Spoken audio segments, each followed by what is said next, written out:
Hello student, आज विद्यालय में आपका स्वागत है। आज हम कक्षा 10वीं के इतिहास का चौथा अध्याय औद्योगिकरण का युग का भाग 3 देखेंगे। तो चलिए बच्चों स्टार्ट करते हैं। आज हम देखेंगे कारखानों का उदय, किस प्रकार से इंडस्ट्री जो है उनका उदय हुआ था पूरे यूरोप में।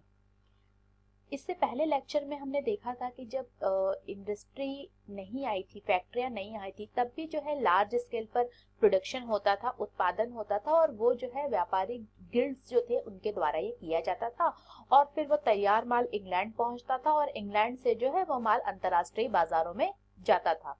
अब हम देखेंगे कि जब वास्तविक रूप से जो फैक्ट्री है वो किस तरीके से उनका डेवलपमेंट हुआ, उनका विकास हुआ, कैसे फैक्ट्री का उदय हुआ और उसने कार्य करना प्रारंभ किया, ये सारी बातों को आज हम इस लेक्चर में डिस्कस करेंगे।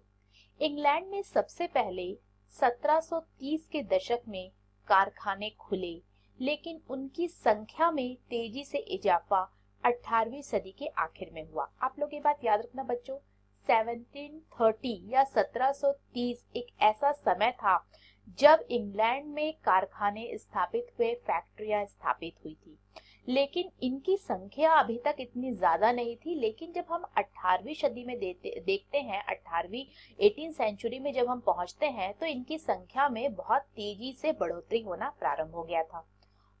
कॉटन या कपास नए युग का पहला प्रतीक था और 19वीं सदी के आखिर में कपास के उत्पादन में भारी बढ़ोतरी हुई। अब सबसे पहले जो फैक्ट्री एस्टैब्लिश हुई थी, तो आपके मन में ये क्वेश्चन भी उठता है कि वो कौन सी पहली ऐसी चीज थी जिसकी की फैक्ट्री, कौन से ऐसे गुड्स थे, बहुत सारी वस्तुएं हैं, तो उनमें से किस वस्तुओं का उत्पादन जो है फैक्ट्री में सबसे पहले हुआ था? तो वो हुआ था कॉटन का, जिसे कि हम हिंदी में कपास के नाम से जानते हैं।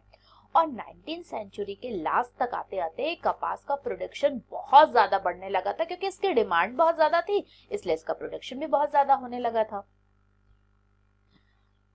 1760 में ब्रिटेन अपने कपास उद्योग की जरूरतों को पूरा करने के लिए 25 लाख पौंड कच्चे कपास का आयात करता था। देखो 1760 तक ब्रिटेन जो है वो जो आपकी कॉटन इंडस्ट्री थी उसकी जो डिमांड थी उसको पूरा करने के लिए 25 लाख पौंड कच्चे कपास, जो रॉ कपास जो हमें कच्चा माल जो है वो आयात करता था।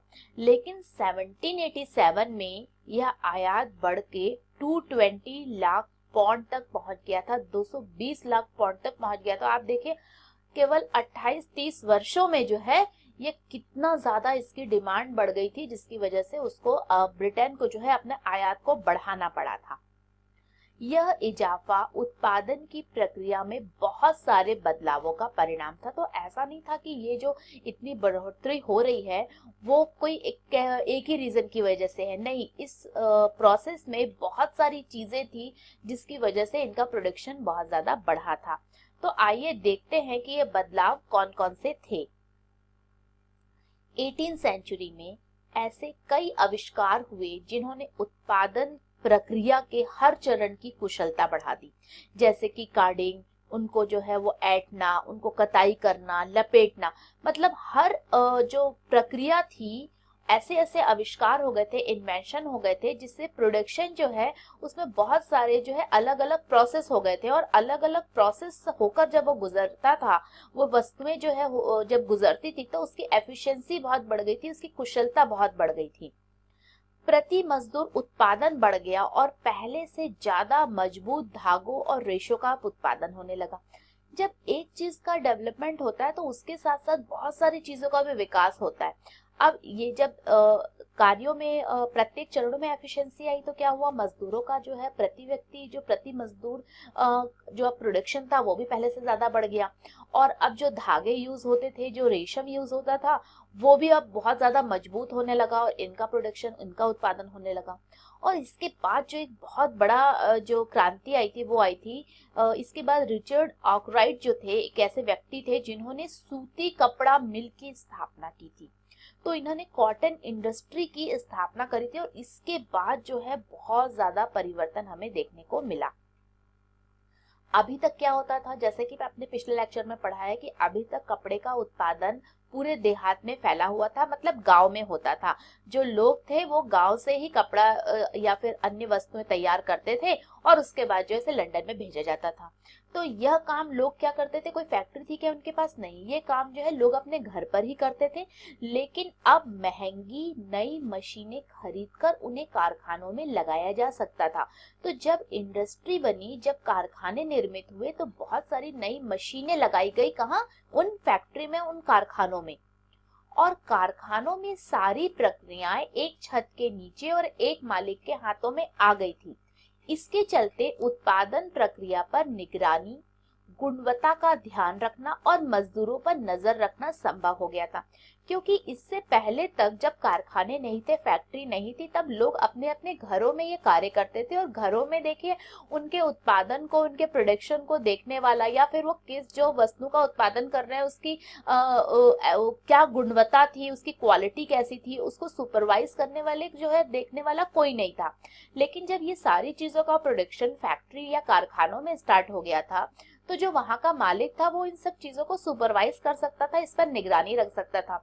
उत्पादन की प्रक्रिया पर जो है वो निगरानी रख सकता था कि प्रोडक्शन ठीक से हो रहा है या नहीं हो रहा है, और जो प्रोडक्शन हो रहा है उसका जो जो गुड्स प्रोड्यूस की जा रही है उसकी क्वालिटी कैसी है, इन सब पर फिर ध्यान रखा जा सकता था। मजदूरों पर भी, इसके साथ साथ मजदूर जो है वो ठीक तरीके से काम कर रहे हैं या नहीं कर रहे, ये सारी चीजें संभव हो पाई थी कारखाने बनने के कारण।